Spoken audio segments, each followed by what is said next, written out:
શિક્ષણ વિભાગ દ્વારા નવા શૈક્ષણિક સત્રની શરૂઆત 9/6/2025થી શરૂ થવા જઈ રહ્યું છે। ત્યારે શાળાઓમાં હાલ પ્રવેશ પ્રક્રિયા શરૂ છે।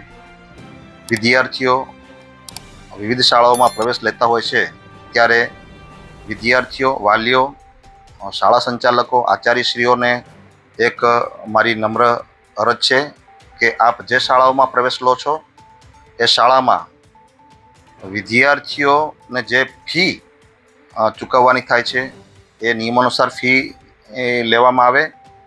ખાસ કરીને નોન ગ્રાન્ટેડ શાળાઓ જેમણે એફઆરસી દ્વારા મંજૂર કરેલી ફી છે એ ફીની જોગવાઈ મુજબ જ ફી લેવામાં આવે અને ફીની પાવતી પણ આપવાની રહેશે।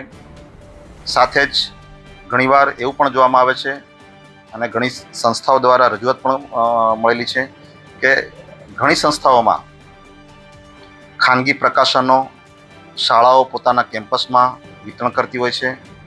સ્કૂલના યુનિફોર્મ વિદ્યાર્થીઓને અમુક શાળાઓ દ્વારા ચોક્કસ દુકાનેથી લેવા માટે સલાહ આપવામાં આવતી હોય છે।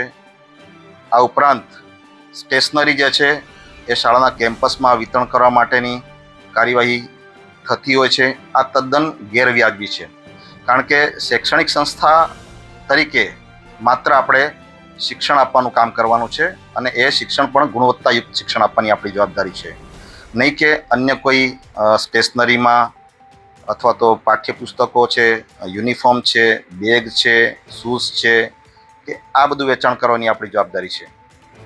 શૈક્ષણિક સંસ્થામાં માત્ર શૈક્ષણિક હેતુ માટે એને મંજૂરી આપવામાં આવેલી છે। શૈક્ષણિક હેતુ સિવાયની કોઈ પણ મંજૂરી વિભાગ દ્વારા આપવામાં આવેલી નથી। એટલે ખાસ તો આ વસ્તુ વાલીઓ પણ ધ્યાનમાં રાખે। જ્યારે બાળક પ્રવેશ લે છે અથવા તો વાલી તરીકે તમે બાળકને પ્રવેશ અપાવો છો ત્યારે શાળાની જે ભૌતિક સુવિધા છે તમારે ચકાસી લેવાની હોય છે અને એ પ્રમાણે જે કંઈ સુવિધાઓ તમને પ્રાપ્ત થવાની છે અને સરકારની જોગવાઈ જે છે નિયમ અનુસાર ત્યાં પ્રવેશ મળે એ તમારે નક્કી કરવાનું છે। આ ઉપરાંત ઘણીવાર એવું જોવામાં આવે છે કે બાળકો જે શાળામાં પ્રવેશ લે છે ત્યારે એ બાળકોને ખાનગી સંસ્થાઓ એવી જાહેરાત કરતી હોય છે કે અમે શૈક્ષણિક ફીમાંથી મુક્તિ આપવામાં આવે છે।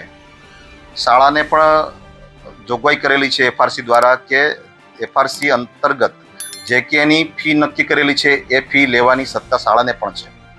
એટલે વાલીઓએ આ પણ ખાતરી કરી લેવાની હોય છે। દરેક શાળાએ પણ નવા શૈક્ષણિક સત્ર દરમિયાન જે ફી એમને મંજૂર કરેલી છે એ ફીનો આદેશ નોટિસ બોર્ડ પણ લગાવવાનો રહેશે।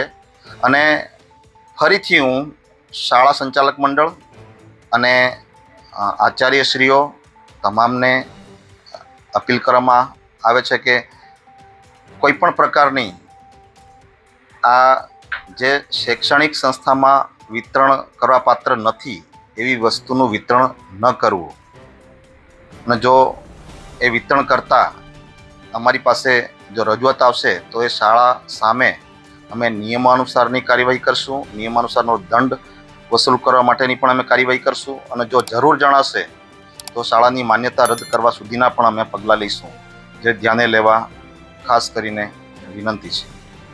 જિલ્લા શિક્ષણાધિકારી, દાહોદ।